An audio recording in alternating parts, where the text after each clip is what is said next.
कितना ही अभागा क्यों न हो, यदि वह प्रातः काल 3 बजे से लेकर 6 बजे के मध्य ब्रह्म मुहूर्त में उठकर अपने कर्म आरंभ कर दे, तो वह जो भी इच्छा करता है वह निश्चित ही पूर्ण होती है।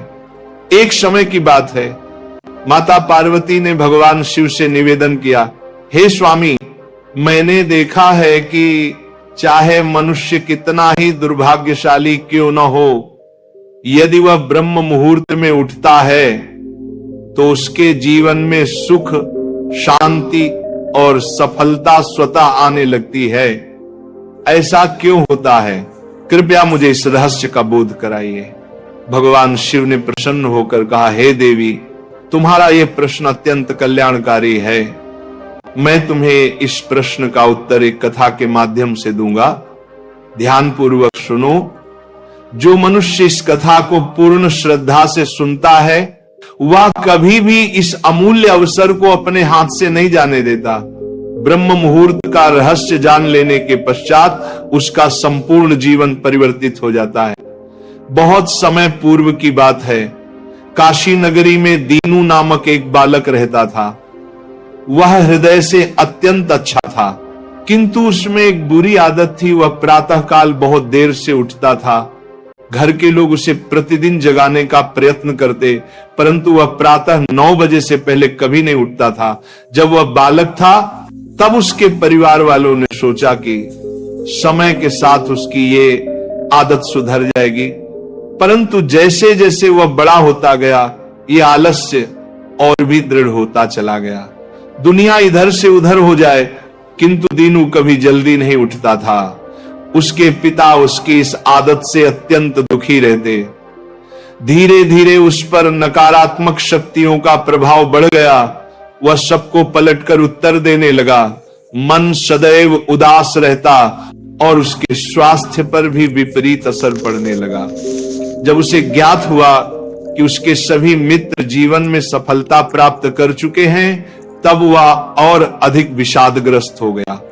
ईश्वर को कोसते हुए वह बार बार कहता, मेरी किस्मत ही खराब है, मुझे कुछ भी नहीं मिलता। परंतु उसके पिता यह भली भांति जानते थे कि उसकी असफलता का वास्तविक कारण उसका आलस्य और देर तक सोना है। एक दिन उसके पिता को एक महान सन्यासी के विषय में जानकारी मिली। उन्होंने निश्चय किया कि वे अपने पुत्र की समस्या लेकर उस सन्यासी के पास जाएंगे। वे उस सन्यासी से मिले, सब बात बताई। सन्यासी ने कहा, कल अपने पुत्र को मेरे आश्रम में ले आइए, मैं उसे एक उपाय बताऊंगा। पिता घर लौटे। उन्हें ज्ञात था कि यदि वे सीधे कहेंगे तो पुत्र तैयार नहीं होगा, अतः उन्होंने प्रेम पूर्वक कहा, बेटा, तेरे सभी मित्र सफलता प्राप्त कर चुके हैं, क्या तू सफल नहीं होना चाहता?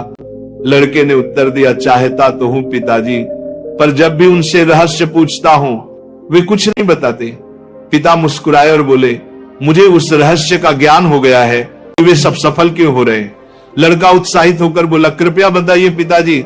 पिता ने कहा, कल प्रातः एक सन्यासी के आश्रम में जाना होगा। यदि तू समय से पहुंच गया तो वह तुझे ऐसा मंत्र देंगे जिससे तू सफल हो जाएगा, किंतु एक शर्त। लड़के ने कहा, मैं आज रात्रि भर जागता रहूंगा और प्रातः इस सन्यासी से मिलने जाऊंगा। पिता बोले, ठीक है, पर उनकी आज्ञा का पालन अवश्य करना। रात्रि में पहली बार उस लड़के ने जागे रहने का प्रयत्न किया, परंतु कुछ ही समय में नींद ने उसे घेर लिया। प्रातः जब उसकी आंख खुली तो समय बीत चुका था, सन्यासी से मिलने का अवसर निकल गया था। पिता ने कहा, बेटा, जिसने अपने जीवन का प्रारंभ ही आलस्य से किया वह सफलता कैसे पाएगा? जाओ फिर सो जाओ। यह सुनकर दीनू अत्यंत व्यथित हो गया। उसने मन ही मन संकल्प लिया कि वह अगले दिन अवश्य समय पर पहुंचेगा। उसने अपने पैर में हल्का सा घाव कर लिया ताकि दर्द के कारण उसे नींद ना आए। यह उसके जीवन का पहला अवसर था जब उसने प्रातः काल का उदय देखा। वह तत्काल तैयार होकर सन्यासी के आश्रम पहुंचा। वहां उसने देखा कि सन्यासी और उनके शिष्य ध्यान में लीन हैं। ध्यान समाप्त होने के बाद वह सन्यासी के चरणों में गिर पड़ा और बोला, गुरुदेव, कृपा कर मुझे ऐसा मंत्र बताइए जिससे मैं भी अपने मित्रों की भांति सफल हो सकूं। सन्यासी मुस्कुराए और बोले, अच्छा तो तुम वही बालक हो जिसके पिता मुझसे मिलने आए थे। मैं तुझे वह मंत्र अवश्य दूंगा, परंतु एक शर्त पर। लड़का चिंतित हो उठा, कौन सी शर्त गुरुदेव?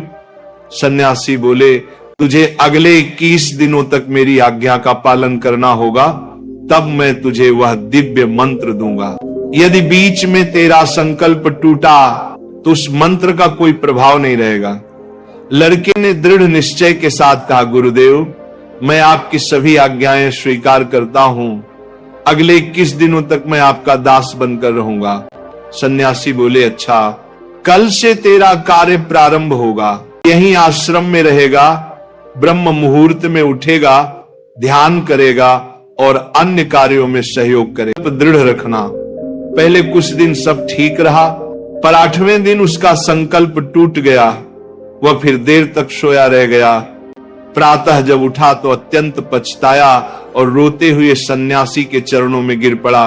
गुरुदेव मुझसे बड़ी भूल हो गई, अब मैं कभी सफल नहीं हो पाऊंगा।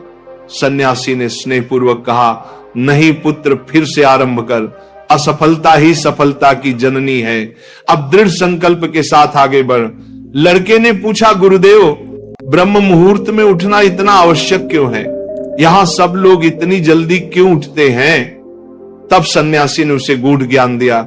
रात्रि को 4 प्रहरों में विभाजित किया गया है। पहला रुद्र काल संध्या 6 बजे से 9 बजे तक, दूसरा राक्षस काल रात्रि 9 बजे से 12 बजे तक, तीसरा गंधर्व काल रात्रि 12 बजे से 3 बजे तक, और अंतिम मनोहर काल जिसे ब्रह्म मुहूर्त या अमृत बेला कहा जाता है, प्रातः 3 बजे से 6 बजे तक। ये समय होता है जब नकारात्मक शक्तियां निष्क्रिय होती हैं और दैविक शक्तियां सक्रिय हो जाती हैं। ब्रह्म मुहूर्त अर्थात देवताओं का काल। इस समय देवता पृथ्वी पर विचरण करते हैं और जो मनुष्य जागृत रहता है उस पर उनकी कृपा होती है। इस समय मनुष्य का मस्तिष्क शुद्ध और शांत होता है, विचार रहित होता है। यदि समय अध्ययन किया जाए तो ज्ञान दीर्घ काल तक स्मरण रहता है।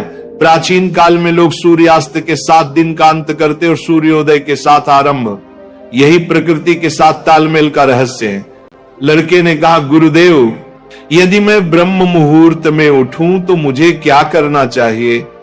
सन्यासी बोले, प्रातः उठते ही सबसे पहले धरती माता को प्रणाम करो, फिर अपनी दोनों हथेलियों को देखो और ईश्वर को धन्यवाद दो कि उन्होंने तुम्हें एक और शुभ प्रभात देखने का अवसर दिया।